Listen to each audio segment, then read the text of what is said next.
Hi, hello, welcome in and welcome back. My name is Dustin. This is a podcast called Boy Meets Therapy. This iteration, we are speaking on issues particularly related to queer men. So, if you fall into that category, this might be for you. We're talking about body image. This is a topic that I knew had to be tackled whenever I decided I was going to do this like iteration of things. And I am really, really happy to talk about it with Sam. Sam is awesome. Sam is who you're going to meet in just a second. Sam is a therapist here in New York City who works with a private practice.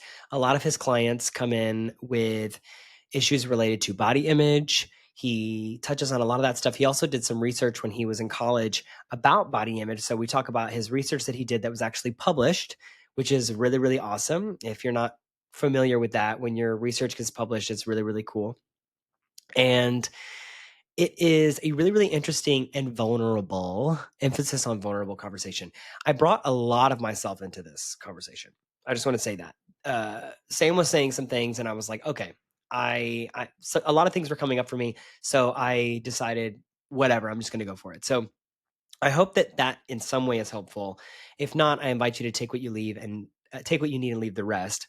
But we talk about a lot of ways that our bodies and how we perceive our bodies and eating and dieting and working out. We talk about a lot about what's underneath that, which I think is hugely important because we got to admit, when it comes to the gay community, there are a lot of things that are going on when we're talking about anything related to image and the way that we look. So I touch on a lot of that stuff. And I love Sam's like wisdom, and Sam is like so calm. I'm almost like, give me some of that because I don't understand like where that like calmness is coming from. But Sam just kind of like radiates it. So I am really excited to have this conversation, and I'm really excited for you to hear it. So with that, I'm going to shut up and I'm going to go right into it. And I again invite you to take what you need and leave the rest. I hope that this conversation can start a dialogue. And yeah, I'd love to hear what you thought of it. If you heard something particular that stood out to you, let me know. And yeah, with that, I'm just going to go right into it. So this is my full conversation with Sam.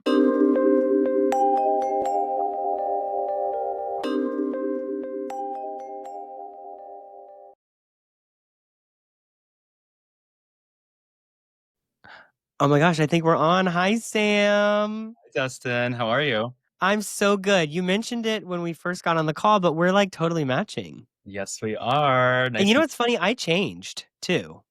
Hmm. I was Don't wearing something like a dark blue, and I was like, I don't know, I don't like this. Then I changed it, and then yeah, we're matching. Anyway, I love that. That's so kiki.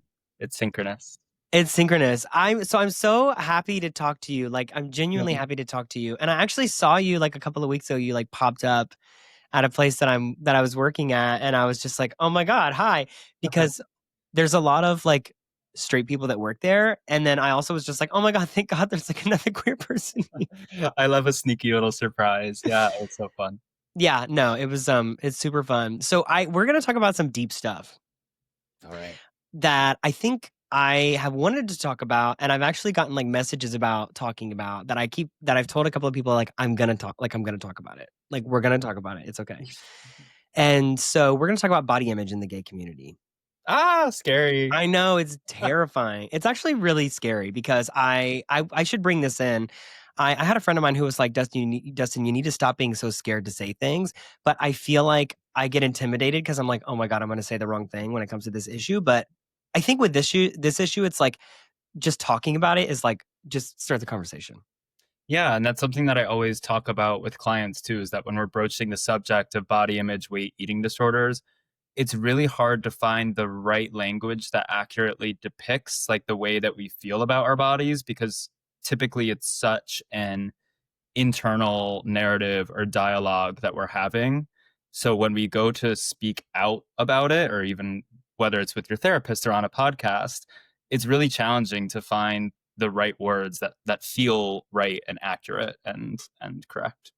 Well, that's interesting too because so many people look so differently, and people are surprised when people that they don't expect to have like any issue with like some kind of eating disorder or some body dysmorphia type issue, they Mhm. don't expect that like sometimes it's the people that look perfectly immaculate that have like the Mhm. most going on in their head when it comes Mhm. to the way that they look. Or anyway, just it's not always what it seems. Yeah. And so yeah, everybody's genuinely so different. It's like the anyway, so we can get into that before Yeah, I go on a and even tangent. there, like, right, the words, like, perfectly immaculate, right? The idea that, like, someone who is so close to some appearance ideal that's out there doesn't struggle, but typically, they're the ones that struggle the most. That's why they look that way. Mhm. Um, right. Yeah. Okay, so I want to go into something too. So you did a little bit of research that I want to touch on, Yes. just to touch on.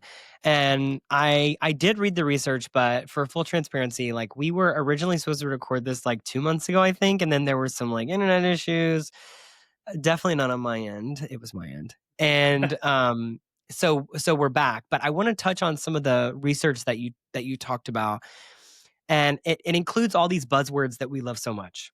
Buzzwords like twink, jock, bear, buzzwords that like the queer community, the queer male community has really taken, and we use them.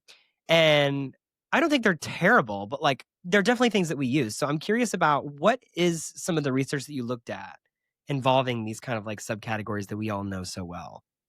Yeah, absolutely. I was working with my professor and thesis advisor, now collaborator, Dr. Catherine Walker, when I was at Union College studying psychology. And I was reading a lot about body image, weight, eating disorders. That was her clinical specialty and also my clinical interest at the time. And it still is. And as I was reading all of the research, so much of it was focused on thinness or one of the newer topics was like muscularity among men and how these ideals drive possibly body image problems, body dysmorphia, different eating behaviors, things like that. And in a lot of the research, I was finding myself feeling really frustrated because I felt as a gay man that it wasn't fully accurately depicting like the gay male experience of body image and body ideals. It almost felt like there was like either thinness or muscularity. And I realized that my lived experience would be really valuable in informing a research study. So I kicked off this research study. Ultimately, it was published, which I'm really proud of and kind of surprised. Yeah, congratulations. Thank you. About like the internalization of these different body ideals among the gay community, and even these words that Grinder depicts as tribes. I um, sort of deem them subcultural appearance ideals of like twinks, jocks, and bears. How identifying with one of those like communities or body ideals might drive or be correlated with certain disordered eating patterns, such as like restrictive eating patterns, muscularity oriented eating patterns, or even like binge eating patterns. Can you tell me really quick what the title of the article is? I believe I can remember it. It's Twinks, Because Jocks, it's great. That's why I'm asking you. Twinks, Jocks, and Bears. Oh my! Internalization of differing subcultural appearance ideals among the gay male community. I'm Yeah. fairly certain that is, but it is The mouthful. full title. Yes. The title that I love is Twinks, Jocks, and Bears. Oh my. Yeah. It's so funny. And I love that you did like a Wizard of Oz like theme in there because obviously like, you know, Judy Garland has like such a huge connection with like the gay community. So it's really interesting. And one of the things that I wanted to touch on too was that I think when we think about eating, disordered eating, if we're touching on that for just a second, Mhm. is we think about the two more popular ones that people know of, which is anorexia and bulimia. Mhm. And and if I say something wrong, like I'm totally open to correction because this is just kind of and this is not my area. But it's basically anorexia and bulimia are the two types of disorder eating that we really think of when we hear about disordered eating. Mhm. So it's interesting because when I was reading your article, I wrote this down because it was something that I hadn't really thought about or heard of before, and that's the differences between thinness oriented eating pathology, Mhm. which for people that don't speak, whatever language that is, that's obviously basically focusing on eating to maintain a certain thin appearance. Mhm. So we also have muscularity oriented disordered eating. Mhm. And so muscularity oriented disordered eating is obviously focusing on whatever's going to produce the result muscularily, if that's a word, Mhm. that is going to give us the appearance that we want. Right. So it's interesting because I never even thought, I only really considered disordered eating in order to maintain, to stay thin. Yeah, absolutely. So I never even, this is something when I was reading your paper that I was like, or your article actually, because it was published. I was like, okay, muscularity oriented disordered eating. What I want to know a little bit more about that because I think that's something that we don't think about. And I can touch on some like personal stuff in a minute because when I was reading it, I was like, oh shit, like this, like I had a moment last year where I was like really obsessive about like counting every calorie, counting what no, and I Mhm. didn't consider it to be disordered eating in any way because I was like, oh, I'm just trying to like be super fit and like look a certain way and blah blah blah blah blah. Right. So I'm curious. Let me shut up for a second and let me ask because I honestly could talk forever about this. But muscularity oriented disordered eating, like, can you tell me about that? Yeah, right. So just to clarify a little bit, like there are a ton of eating disorders that you can be diagnosed with, and the ones that we're focusing on today are ones that are mostly concerned with like body image and weight. But there's a whole classification of other eating disorders that are more focused on like sensory issues around food, and that's not what we're talking about. What we are talking about are ones that are typically more in the camp of seeking some level of control around appearance or meeting some underlying emotional need, and it manifests as an eating disorder. And essentially, there's like a whole slew of different behaviors that come along with that, or symptoms, as the DSM would say. And that might be restriction in eating, purging. It could be compulsive and or excessive exercising patterns, obsessive thoughts about food and caloric intake, all that sort of stuff. And a lot of the basis for that, and perhaps why you're saying your concept of an eating disorder was only thinness oriented, is because that's the way it was for a very long time. There was a huge dearth of research around men and eating disorders because of this implicit bias that only girls or young women under stress develop eating disorders, which really stems from like that hysteric woman ideal in very early days of psychology and psychotherapy. So this is all like new stuff. Even as I was researching this in 2020, we were kind of developing that. We developed the muscularity-oriented eating test, and that's another paper I'm published in. But Don't uh, come for her. that's because there wasn't really a test to assess for these types of behaviors. And anytime that someone is diagnosed with a disorder, it's because it is interfering with their life or their health. So there's nothing wrong inherently with eating in a way that is going to support some goal of gaining muscularity. Focusing on protein and the right type of carbs and things like that. There's nothing inherently bad with that, but what we were focusing on assessing is when and how those behaviors begin to interfere with someone's social, interpersonal, personal functioning. So a really classic example of this that I like to think of is like, for most people, going out to dinner and eating with friends or a partner or even by themselves is a really lovely experience. It's communal, it's a way to connect, it's fun, it's nourishing, right? For someone where their muscularity oriented eating gets in the way, they might look at the menu and feel anxious because they don't know the macros and micros of what's on the menu. They might choose to eat before and just have water at dinner because they want to have full control over what they're eating. They might, eat a meal and then compensate afterwards by restricting or adhering to an especially rigid diet in the following days to kind of like make up for the guilt that came up from eating that meal. And these are all things that, as you can see, it's more related to anxiety and interfering with someone's life rather than like the behavior itself, if that makes sense. You said something like really interesting. I actually like typed it because I didn't want to forget it. You said, in order to meet an underlying emotional need.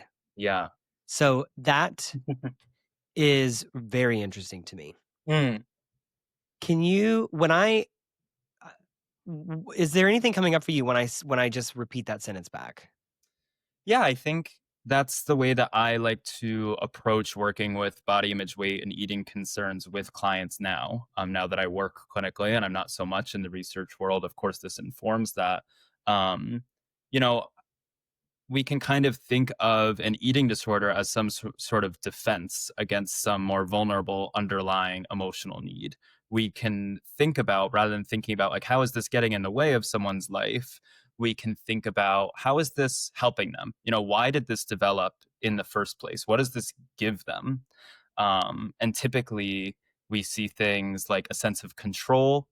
We see, a numbing effect, right? If you're constantly ignoring hunger cues, which is such like a base somatic experience, then you're also numbing all of your emotions.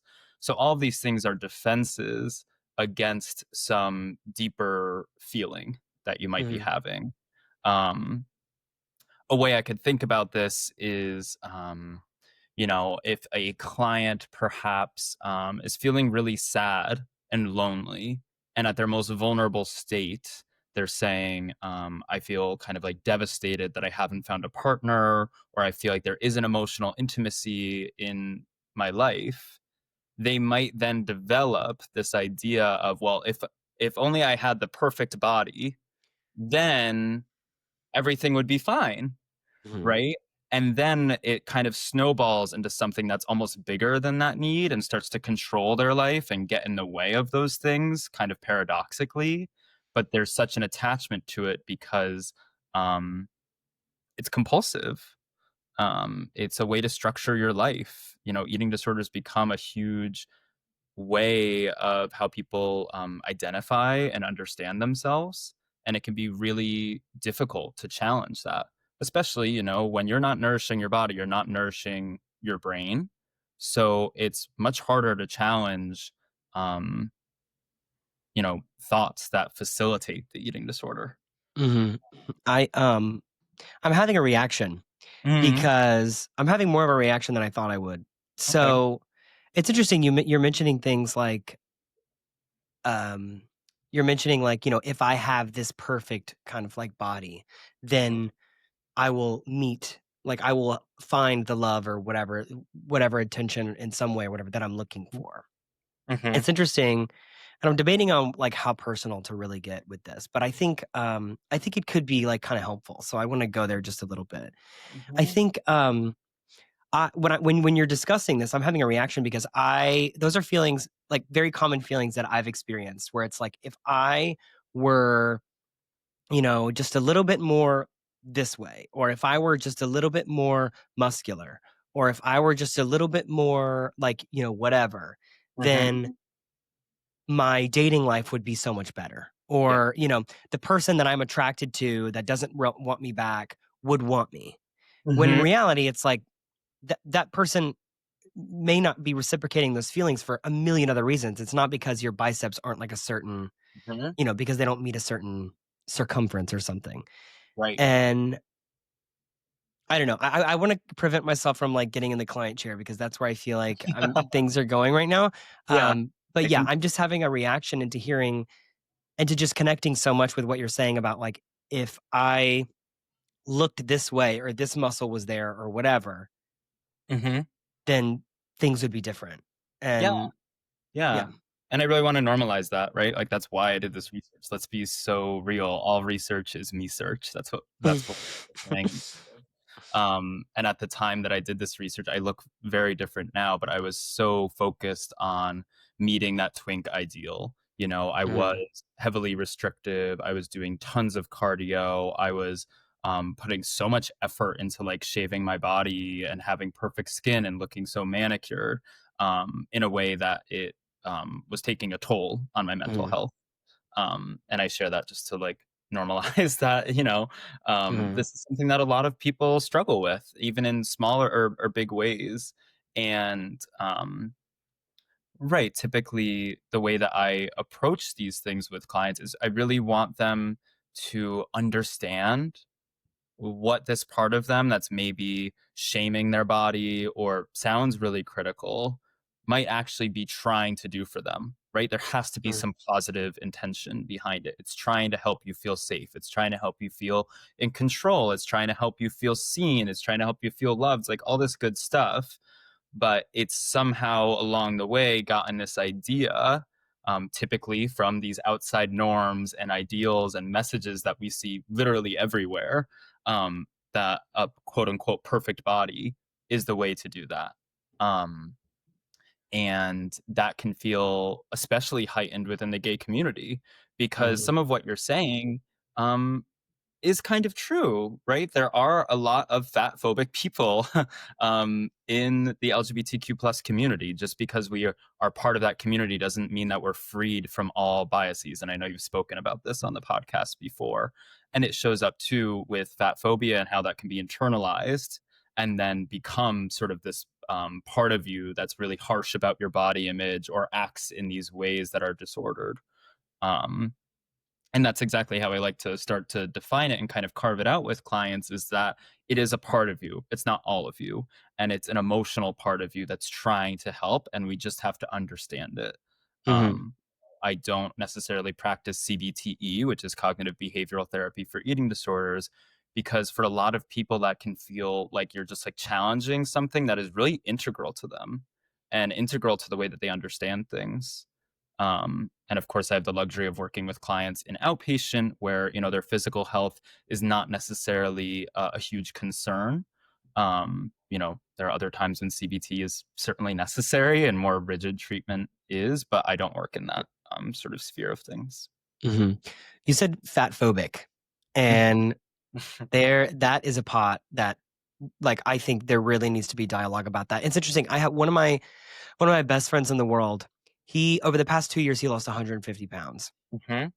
and he describes to me, he calls to me and talks to me about this because he like sees my content and he's like, anyway, it's a whole thing. But yeah, one of the things that he has really, really emphasized to me is how differently he is treated as a Mhm. person now Mhm. that he has lost the weight. Yeah, and it's And confusing for yeah, people who have lost weight. Yes. yeah, girl's so confusing. And it so one of the things that there's this mixture of emotions Mhm. that and I feel comfortable speaking for him because he would be fine with it. There's this mixture of emotions that he has between anger, anger that why were you not paying attention to me when I was bigger? I'm the same person. Yep. There's this confusion of why does part of me feel angry? Why does part of me not even care because I'm enjoying the attention I'm receiving right now? Mhm. And then also these feelings that are coming up of I like the way that I'm feeling, even though I'm like mad about the circumstance in which I had to achieve in order to feel it. Yes. So there's so many like emotions that are happening there. Mhm. And he's also reached a point we were just talking where he was talking about it's starting to be difficult to trust people because I'm starting to think, would you have talked to me a year ago? Mhm. And that is kind of getting in the way of some like maybe dating or relationship things because he's like, there's so much that's going on there. Yeah. I don't know. Are you having any thoughts? Is anything coming up for you when I say that? I'm thinking I'm so glad that we're talking about this because this is something that I hear from people in my life and clients all the time, right? Is that people's responses, while they might be well intentioned, can actually be really harmful, Mhm. right? It makes sense to have an angry reaction where it's kind of like this person who maybe paid me no mind on the apps a year ago is now suddenly hitting me up. That's exactly the situation. Yeah, He's like, right. "I have the same grinder grid, and Yes, I can" yeah. right, and it's kind of like, do you actually like me for me? And am I okay with this treatment? And am I okay with being with someone who likely is fat phobic? And there's so many feelings there to explore and parse out. And I think a lot of people just assume that there is some right body to have. Mhm. Something that I'll kind of challenge clients with sometimes, and even myself, is this idea of like, oh, if I got this perfect body, then I would have a partner. But that also implies that your partner is only with you because you have that body. And it's kind of like this bit of a mind fuck where it's kind of like, well, what if my body changes? Then that security, then that control is like lost if it's predicated on what my body looks like. And there's this idea that our bodies are in control, but are in our control, but in many ways they aren't. They're living, breathing things that we exist in, and we have this mind body connection. And this is where it gets confusing to talk about. But our bodies are constantly shifting day to day. Um, and that's just one of the beautiful parts of them, but also something that can really get us tripped up. Yeah, and it's also there's this. It's interesting this idea that you talk about, and I'm thinking about things are coming back like so personally. It's interesting, like when somebody, I'm just gonna go there, okay? Before I moved to New York City, I was in Philly, and I was like preparing to move to New York City, and I didn't realize like how kind of fucked up my thinking was until I like mentioned it to a therapist. And I was like, I'm moving to New York City. The competition in New York is going to be so fierce. Like I have to show up in the best way possible. Blah blah blah blah blah.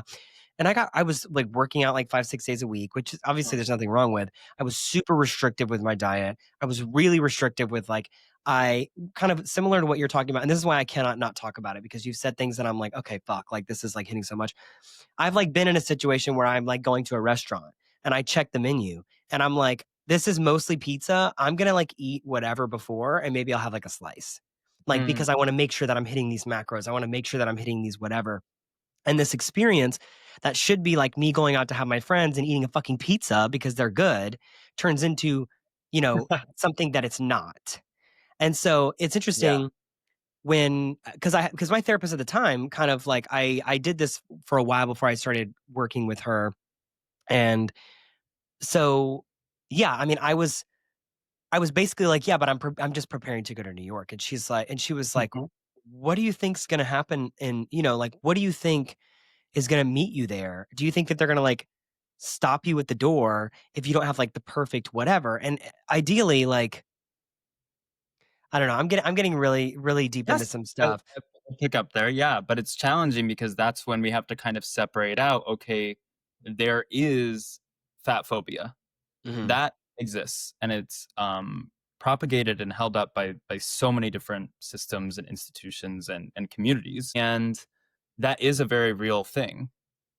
And it's really hard not to internalize that and act according to that. Yeah, one of the assessments that we used in my research was the SATAC, which is Societal Attitudes Towards Appearance Questionnaire, right? Mhm. Which essentially how these ideals or objectification of people's bodies is then internalized and how that affects the way that we think and feel about our bodies. Mhm. Um, and all of that to say, like, just to really notice, and I want to acknowledge the fact that we are both like slim, gay, white men talking about this, Yeah. and this affected us but both. And the farther people are from an ideal, sometimes like the harsher these symptoms can be. But also sometimes people have to face at an earlier age, like, well, I'm not that, but this is what I am. So it's Mhm. really interesting to hear about people's experiences and the way that they respond to these things. And we need so much more research about what actually mitigates that effect. Mine was really just like a drop in the water, or Mhm. drop in the ocean. Yeah. So I just want to like highlight that and how intense the effects of fat phobia can be, and how to unpack that yourself. Yeah, and it's interesting too because my hesitation to bring that up was like, oh, I'm like a, a thin like guy, and also I want to like call myself out a little bit. You mentioned fat phobia, and it's like, what is my role in like kind of perpetuating that? Like, because that's something that obviously you're bringing to my attention now. That like, if I'm like a thin person who is like obsessively, doing whatever with my like eating and diet and whatever, like, what does that tell people about the way that I'm perceiving things? Like Mm, like how am I looking at people if I'm looking at myself in a certain way? I mean, granted, I would say I'm like the harshest critic would be like me towards myself, but mhm. if you're kind of having these behaviors, I would think also like, what is it? Is there something connected with the way that you're seeing the world if you have Mm, kind of those feelings towards yourself? yeah. And I know I threw out the term internalized fat phobia, and I want to, um, specify what that is. And it's like essentially a form of shame, meaning that we kind of take in this idea, we take in some stigma that's out there and we personalize it. We start to think or believe it ourselves because it is almost like pro social. Growing up, if a lot of people are being picked on for being fat, then it behooves us in a really messed up way to start thinking that ourselves. It's a way of policing ourselves and almost making sure that we essentially don't gain weight or don't appear a certain way. It's almost this idea again, if I look a certain way, then I am safe, then Mhm, I'm okay, then I can be accepted, which is a faulty idea, right? It's mhm. uh, predicated on a stigma. Um, Yeah. uh, and there's so many ways to unpack that, and I don't want to get into the weeds here. But as a therapist, like that's kind of our job to help you have compassion for that and understand what that process was like and separate it out from maybe what your actual values are now. What do you Mhm, actually value around movement and eating and your own body? And how can we start to really center that in your behaviors and attitudes and things like dating, to make sure that things feel right? They feel aligned with who you are and how you want the world to see you. mhm. Uh, yeah. Like Yeah. another example that I like to use is like, uh, a lot of times this comes up around like rejection in the gay male community. And Mhm, oh, person rejects me, that it must be something about my body because we have that internalized fat phobia. So if I just fix this thing about my body, then I'll be good to go. But there's so many other reasons why someone might reject you. And I like to always challenge it with like, what are things that you love about your body or yourself, right? I could think, oh my God, that person's rejecting me because, I don't have a six pack, but they also might be rejecting me because I have piercings and I love my piercings. They might be rejecting me because I am a blonde. I don't know. I like being a blonde. I am. I'm not going to change that. I'm not going to pay to get my hair dyed. Um, I love my tattoos. I love my body hair. Like things that I love about myself might not be someone else's cup of tea. And I don't have to change myself just to fit in with that. Right. That's mhm. actually coming from an insecure place. So that's really interesting. I wanna say one more thing and Mhm. then touch on what you're doing because I feel like I'm talking about myself too much. But, it's interesting, just to in the narrative of calling myself out, and then I'm saying this because I want other people to perhaps, like, think about this, Mhm. is that, the reaction that I have when I see people talk about people are like, I don't like the way that people are treating this person who because they're bigger than how what they think people should look like or whatever. Mhm. But then also, I'm holding these beliefs toward myself that is super, super rigid when it Mhm. comes to, you know, gaining weight in any kind of way or trying to Mhm. maintain an appearance that looks a certain kind of way. So, like, those Yeah. 2 And feelings right are kind of there, in right? Like, contradiction with each other. yeah, and like ding ding ding, this is a great place to kind of notice that it's not actually a value of yours, it's something that's protective, Mhm, right? Because if it was a value, then it would be applied globally to others and to yourself. mhm, It's not. And those contradictions are where we see, huh, that's not actually how you view other people, but it's how you're viewing yourself. So something's off here. There's something deeper here to explore. mhm. Um, yeah. So it's interesting too. You mentioned rejection, something that I wanted to touch on too, because I feel like rejection for the queer man, queer people in general, like rejection is, in my opinion, the biggest monster in the closet. I think that is the one that people are really at the core. I feel like rejection is a lot that's there, and of course that's tied to safety and that's tied to all these other things. But it's interesting what you're talking about when you don't get the response on Grinder or whatever, Hmm. or you don't get the whatever is it's and Grinder is not the only place that people interact, but that's just the one that we all know, so that's what I'm going to go with. Is what you're talking about is people have types, they Hmm. do, and so it's interesting, like, you know you what you talked about, if you might not be someone's type, I think people do have types, right? And there's Mhm. something about us that like we can't necessarily explain why someone turns us on or why someone turns us off. But I think a lot of people could use some exploration of why their types are the way that they are.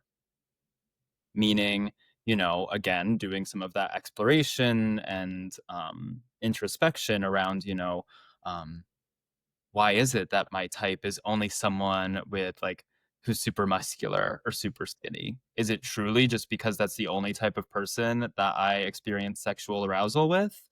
Or is there some other reason that I kind of picked up, right? Am I worried about what my friends would think if I dated someone who was bigger or smaller than me? Um, am I Yeah, I mean that's just one example. I don't want to, Mhm. start pulling from clients Yeah. or myself. Um, um, so clinically, going back to clinical stuff, mhm. when you have somebody who has a healthy relationship, with their body, what does that look like for you, like, when you're working with people clinically?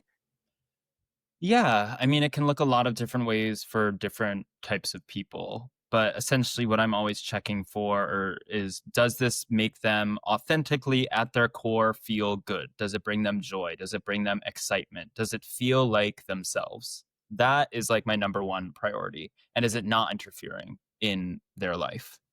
Right? We don't need to pathologize exercising or eating healthy, right?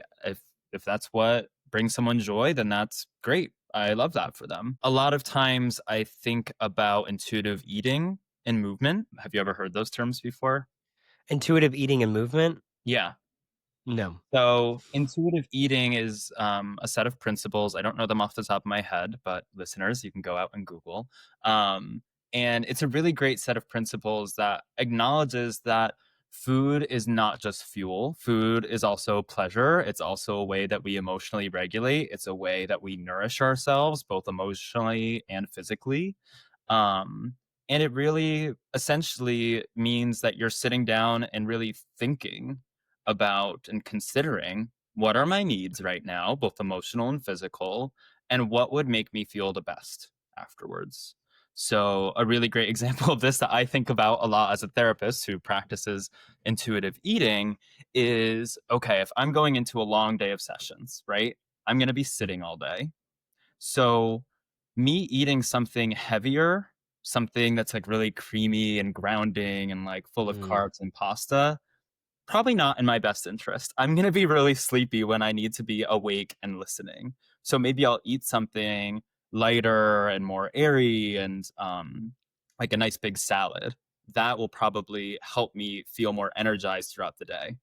Now, if I'm having a rough day and I'm exhausted, intuitively, I'm going to order a big thing of Indian food at the end of the day because that is going to make me feel cozy and comfortable and nourished, which is what I need when I'm feeling sad. The same goes for movement. Um, and there's a whole nother set of principles that people can look up and consider and explore with their therapist or with themselves, which is essentially like if I'm feeling really anxious and I'm really in my head, then I might be better off going for a run than I would lifting.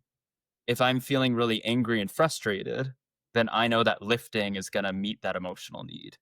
So essentially, the idea of intuitive is that it's not a rigid, restrictive diet or plan, which I think can be frustrating for some people, and I can totally acknowledge that. But rather, it's a set of principles and values that can guide you to having a healthy and nuanced relationship with food and movement. mhm, The other thing is like a huge part of a lot of like the more disordered stuff that we were talking about before is the element of anxiety and shame and guilt that comes along with these behaviors and body image, and replacing that with self-compassion and giving yourself grace. mhm. Right, there are going to be days where yeah, I don't eat a vegetable, and today's another tomorrow's another Yeah. day. I have to say, like, the way that you describe it is almost relaxing, like, it's almost Dude, comforting, like, the way that you describe I think I'm gonna have a salad because I need to be. It sounds so relaxing and so comforting. Like it makes me I feel love that. comfortable. Yeah, yeah, that's how Yeah. it makes me feel too, and it's a great way to, still center yourself, and it's a really great way also of acknowledging that, like, "Hey, food tastes good." Hmm. And sometimes we just wanna eat a sweet treat with our friends, Yeah. um, and sometimes we wanna eat healthier to feel a certain way, to maybe feel lighter or more energized, and a huge sort of core tenet of intuitive, eating is that there are no bad foods. Food does not hold, inherent, like, moral value. It's just food, Hmm. which can be really hard for people to unlearn, myself included. Yeah. I want to touch on something too before we like kind of come to the end. I want to touch on a couple things because I'm really interested. I'm really glad that we're talking about this. So it's interesting when we talk about like same sex attraction too, because in same sex attraction, and I don't know if you touched on this in your article, but we're in an interesting uh, predicament here because for for gay people, we are the object and we are the subject of desire. Mhm. So basically, obviously a man and a woman, there's, heteronormativity, there's a lot of things that we expect and differences between those two. Yeah. So when we talk about, I'm going to just say gay and bisexual men specifically, Mhm. how do you think that shows up? And obviously when I say the object and subject, I mean I being male, right, am attracted to another male. So I'm not inherently maybe looking for even differences that would show up, if a straight man is looking at a woman, like I don't really know how to phrase this, but like, Yeah. there are certain, whatever. But so what is anything coming up for you when I mention like attraction in that way? Yeah, absolutely. I mean, I think it's the classic question of like, do I want to fuck him or do I want to be him?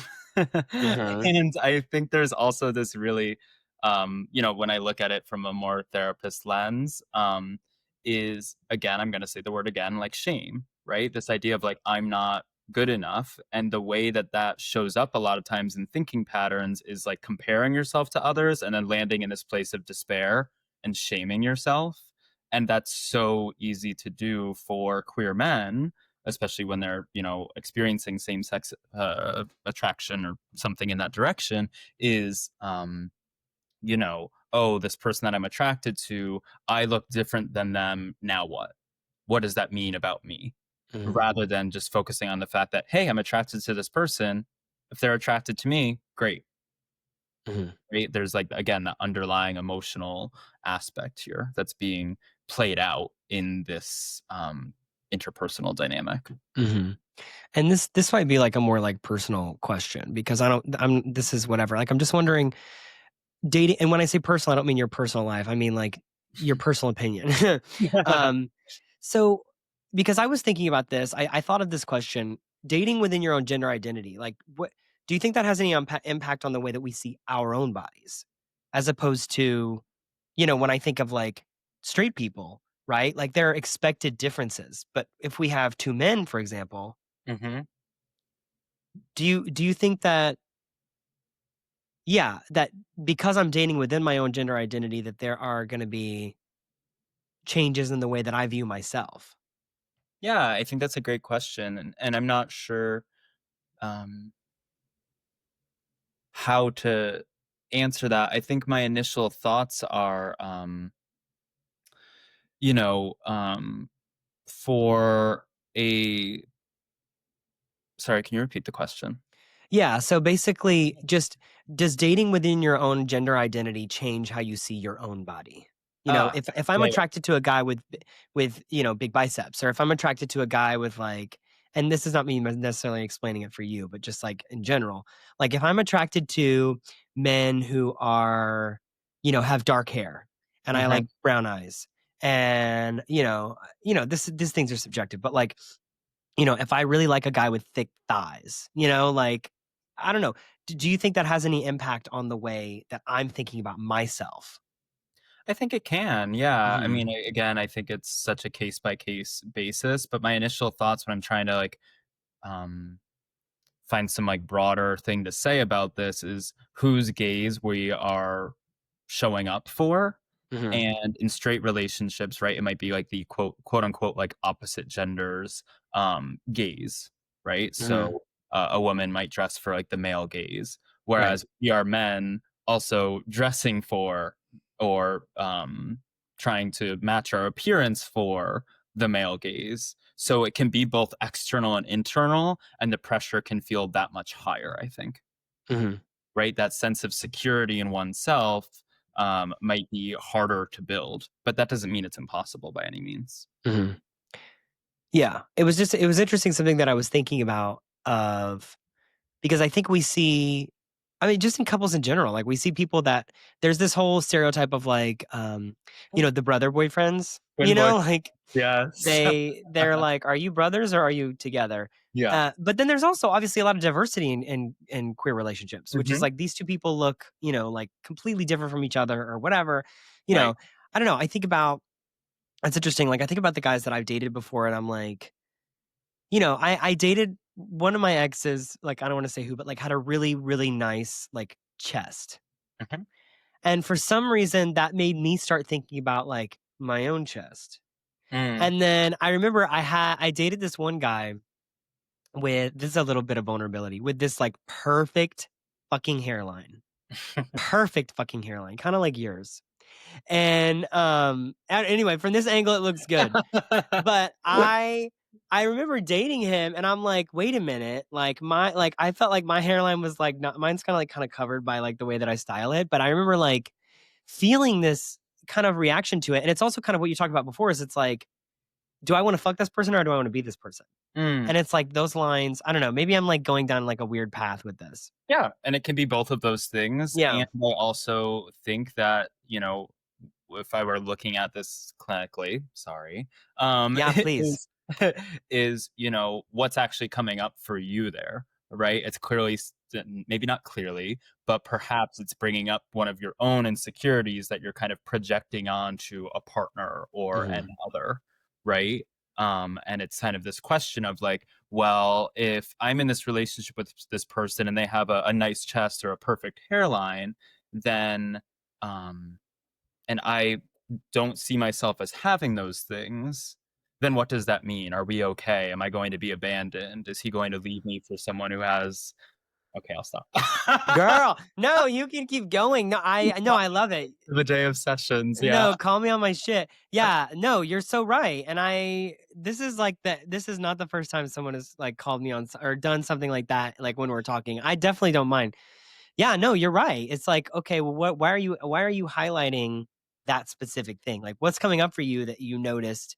You know, what about you like his shirts? Like you didn't say anything about his shirts, but you also like them. Why are you Mhm, emphasizing on this one thing that you really like in a partner and it's not other things that you also like? Anyway, what's coming up for you in that way? Because what I just did with you that I'm actively catching in real time was compare. mhm, I absolutely compared myself to mhm. them. Yeah, Clocked me. and Yeah, and that's true. Why am I comparing when this person is dating you? yeah, Anyway. yeah. I mean, welcome to being in therapy with me. If my clients are I wanna listening. be in Yeah. therapy. I feel like I've been in therapy with you this whole time. I actually was thinking about that. I'm like, I've been internally thinking, Dustin, you need to draw back and like go into more general questions because yeah, anyway. No, I think this is special, and I'm sure a lot of people feel really like seen and heard by you sharing that. I think that's really important. I hope so. Yeah, I don't mind getting clocked. I actually really like getting clocked like when I'm recording. It's happened a few times where I'm like, "Oh." Um but yeah, I want to ask you kind of like my closing and final question after I say thank you for like literally giving me therapy during this session. Um Expect the Venmo. right. You need a Venmo. So what is some of the best advice you've ever gotten, like a memorable quote or something? So I love to hear these from people. I have mine, and if you need an example, I Mm, can give you one. But I am curious to see, like, is there something, a quote that somebody has said throughout the years that you're like, you know what, I really like that, or you go back to it a lot, or, I don't know, is mhm. anything coming up for you? Yeah, and I think it's really relevant to this conversation. You can't hate yourself into a version of yourself that you love. Mm, That comes up so much around body image. this idea of like, well, if I'm just harsh enough with myself, if I listen to that really nasty voice inside enough, then I'll get this perfect body and I'll love myself. But the trap there is that paradoxically, that voice never gets away. It goes away. It only gets more intense. If Mhm. we can start with a place of at least accepting our bodies and treating them with love and compassion and genuine love and compassion, not just indulgence, but really showing up in a Mhm. way that's aligned with our values, then it will improve. Mhm. Right? I think even like an example of this is around movement. If you're sticking to such a strict exercise routine and you are hating it and you're dreading going to the gym to do whatever, you're much more likely to skip. Mhm. You're much more likely to feel guilty about that. Your actual movement isn't bringing you any sense of joy. Whereas if you're to ask yourself, what does my mind and body need today? Then that's such an open and exciting question. Then we can look at, what are the barriers to getting yourself to actually do that? Then you're much more likely to move way more and to actually have a body that represents the things that you love. An accurate representation to the world of who you are, right? When I Mhm. think about my body, and since I've kind of ditched finding an ideal, like I love that my legs are more muscular because I'm a runner and I grew up riding horses. I love that I've decorated my body with both silly and meaningful tattoos. Mhm. I am fine with my body being hairy because that's what it naturally is, and it's a lot of work to keep trimming and all of that. So really finding a way to like accept your body and give it what it needs and wants, and recognizing that that's not like a purely physical pursuit. It's also like deeply emotional and mental. Mhm. I adore you. I Aw. really do, I really do. It's interesting, and I'll say this, I don't mind saying this. I find myself really wanting you to like me. I Aw. find myself throughout this conversation, I talk about vulnerability a lot, so I'm trying to be more vulnerable, and, yeah, I find myself throughout this conversation I want him to, to like me and to think I'm funny and smart and cool, and so yeah, anyway, that's just what's coming up for me, and I don't mind, sharing that. Yeah. But anyway, I'm so glad that you did this. I'm so glad that it happened when it did. I'm so glad that we're matching. Um, yeah, I just want to give like a quick shout out to to our friend Cooper, who we met at his house, and they have this like awesome. Their place is really really awesome. I don't know Yeah, we had like what's a going cute on with little that. Brooklyn rooftop party. Yeah, it's kind of crazy. Yeah, we were Um, just chatting and we realized we're both therapists, and then everyone drifts away and we're talking about deeply yeah. emotional and clinical stuff, and everyone is bored. It's like a party, people are smoking cigarettes, and we're like, "Let's talk about body image." And, um, People are like, smoking cigarettes. You can say it was me. I know, I wasn't gonna say that.